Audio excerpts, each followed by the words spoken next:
Ya, Assalamualaikum warahmatullahi wabarakatuh, teman-teman semua.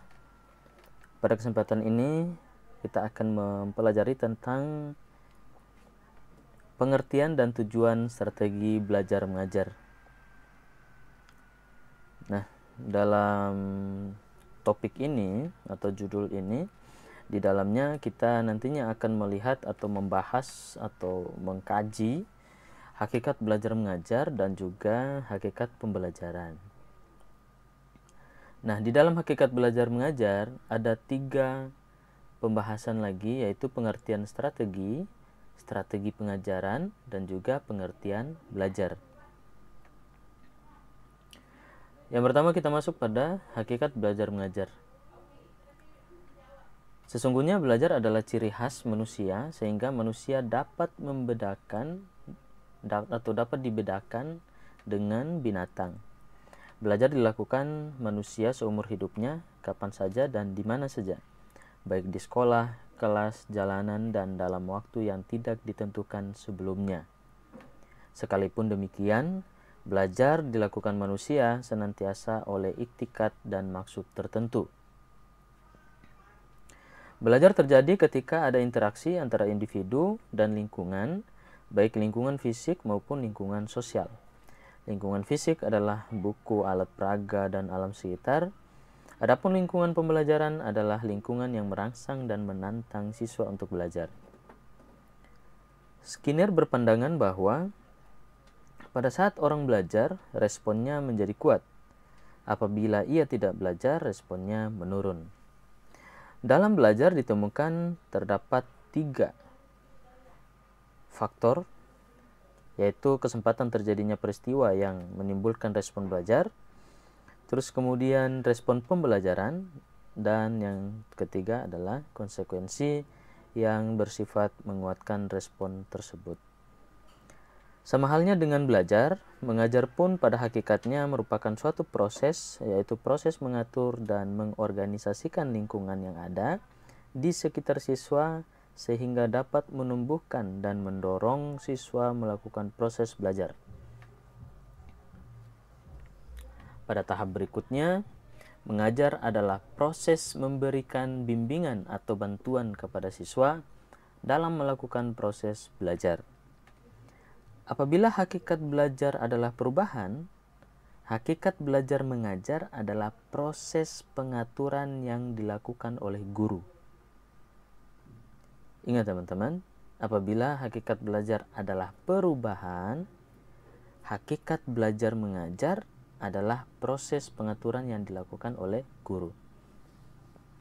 Agar proses belajar mengajar sesuai dengan tujuan yang diharapkan, dibutuhkan metode atau strategi mengajar yang tepat, sesuai dengan kapasitas siswa.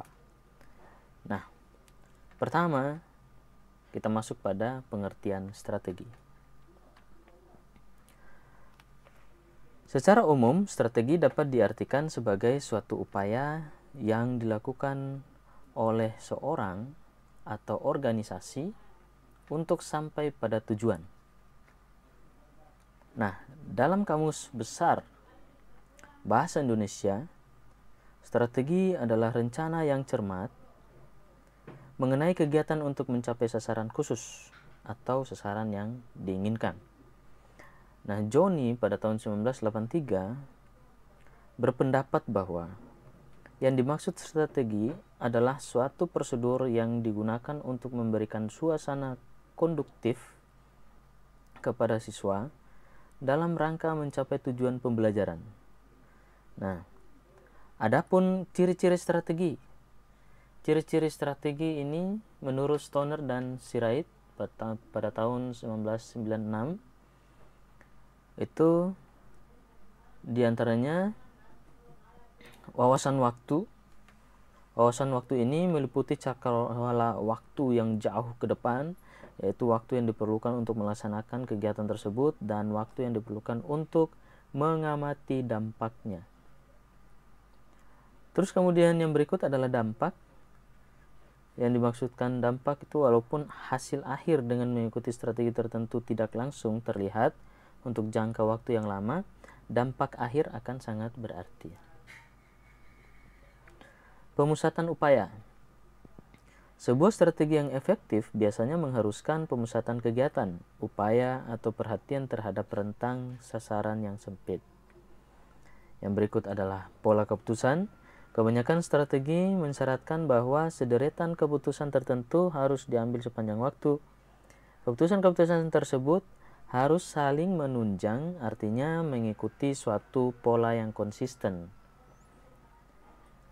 Terus yang berikut adalah peresapan. Sebuah strategi mencakup suatu spektrum kegiatan yang luas, mulai dari proses alokasi sumber daya sampai dengan kegiatan operasi harian. Selain itu, adanya konsistensi sepanjang waktu dalam kegiatan-kegiatan ini mengharuskan semua tingkatan organisasi bertindak secara naluri dengan cara-cara yang akan memperkuat strategi. Dengan demikian, strategi dapat diartikan bahwa sebagai suatu susunan pendekatan atau kaidah-kaidah untuk mencapai suatu tujuan dengan menggunakan tenaga, waktu, serta kemudahan secara optimal.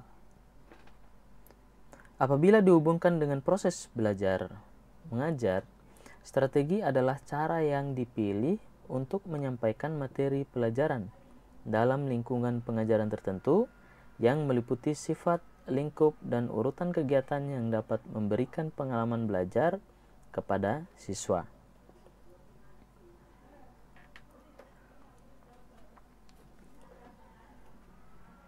Yang berikut adalah strategi pengajaran. Strategi pengajaran terdiri atas metode dan teknik atau prosedur yang menjamin siswa mencapai tujuan. Strategi pengajaran lebih luas daripada metode atau teknik pengajaran. Dengan kata lain, metode atau teknik pengajaran merupakan bagian dari strategi pengajaran. Peranan strategi pengajaran lebih penting apabila guru mengajar siswa yang berbeda dari segi kemampuan, pencapaian, kecenderungan, serta minat. Hal tersebut karena guru harus memikirkan strategi pengajaran yang mampu memenuhi keperluan semua siswa. Di sini, guru tidak saja harus menguasai berbagai kaidah mengajar, tetapi yang lebih penting adalah mengintegrasikan serta menyusun kaidah-kaidah itu untuk membentuk strategi pengajaran yang paling berkesan dalam pengajarannya. Oke, pengertian belajar.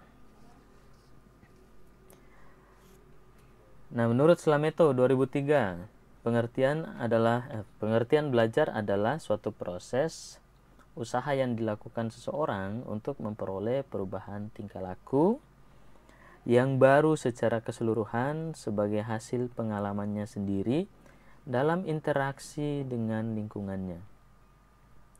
Perubahan itu bersifat relatif konstan dan berbekas. Dalam kaitan ini, proses belajar dan perubahan merupakan bukti hasil yang diproses. Belajar tidak hanya mempelajari mata pelajaran, tetapi juga penyusunan, kebiasaan, persepsi, kesenangan atau minat, penyesuaian sosial, bermacam-macam keterampilan lain, dan cita-cita.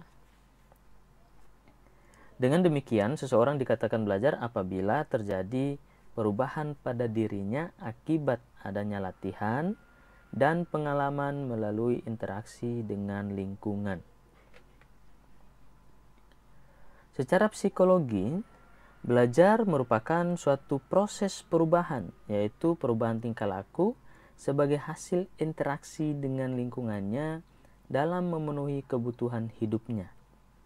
Misalnya, belajar akuntansi merupakan suatu aktivitas mental atau psikis yang berlangsung dalam interaksi aktif dengan lingkungannya yang menghasilkan perubahan-perubahan dalam pengetahuan, keterampilan, dan nilai sikap.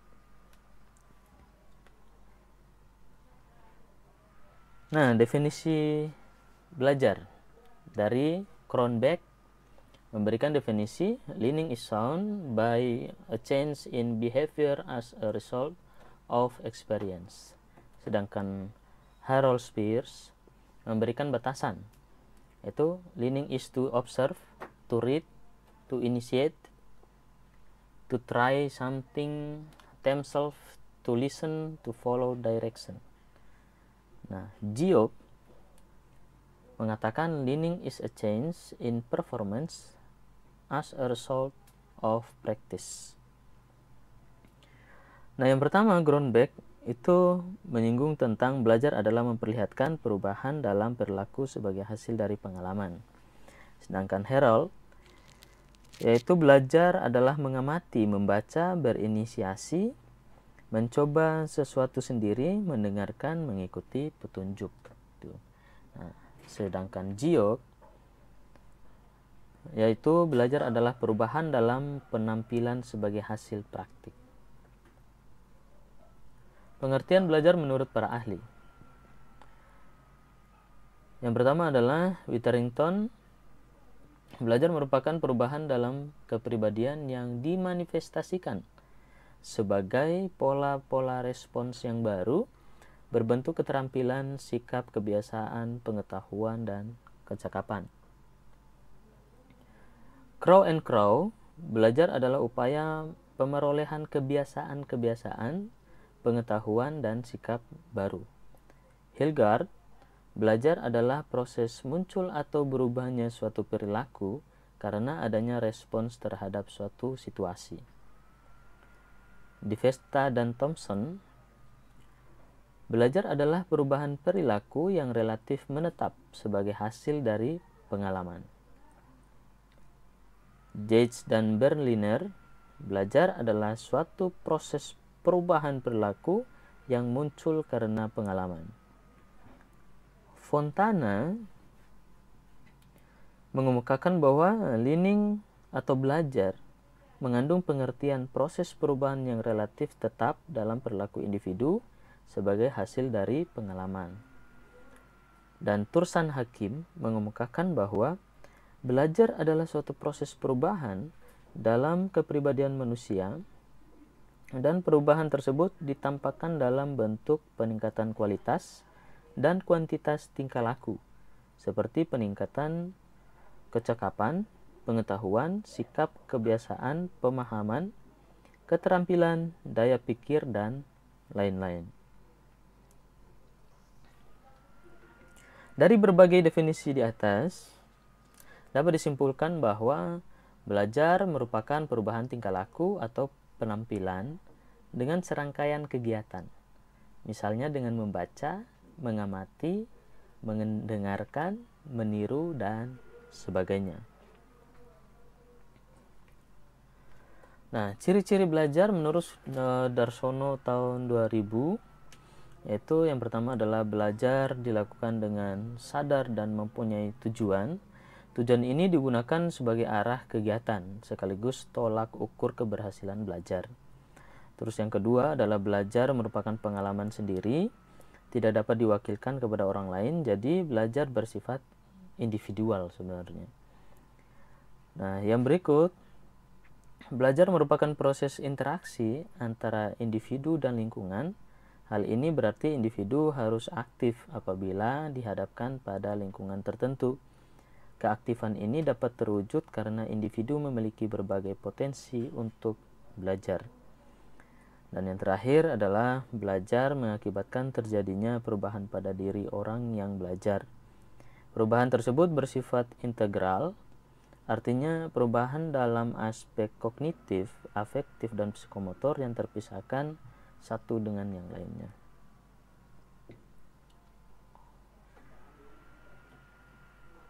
Nah, adapun prinsip-prinsip belajar dalam pembelajaran. Yang pertama adalah kesiapan belajar, yang kedua adalah perhatian, yang ketiga motivasi, yang berikut keaktifan siswa, mengalami sendiri, pengulangan, materi pelajaran yang menantang, balikan dan penguatan, serta perbedaan individual. Berdasarkan ciri dan prinsip tersebut, proses mengajar bukanlah kegiatan memindahkan pengetahuan dari guru kepada siswa, tetapi suatu kegiatan yang memungkinkan siswa merekonstruksi sendiri pengetahuannya sehingga mampu menggunakan pengetahuan dalam kehidupan sehari-hari. Ya. Hakikat pembelajaran. Nah, hakikat pembelajaran menurut aliran behavioristik, aliran kognitif, dan juga aliran humanistik.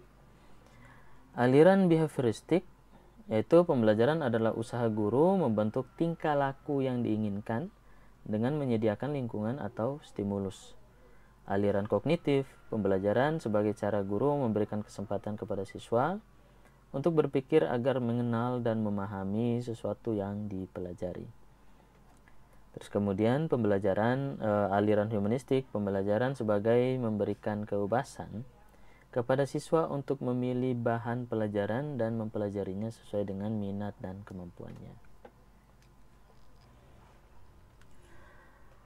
Salah satu sasaran pembelajaran dalam membangun gagasan saintifik setelah siswa berinteraksi dengan lingkungan, peristiwa, dan informasi dari sekitarnya.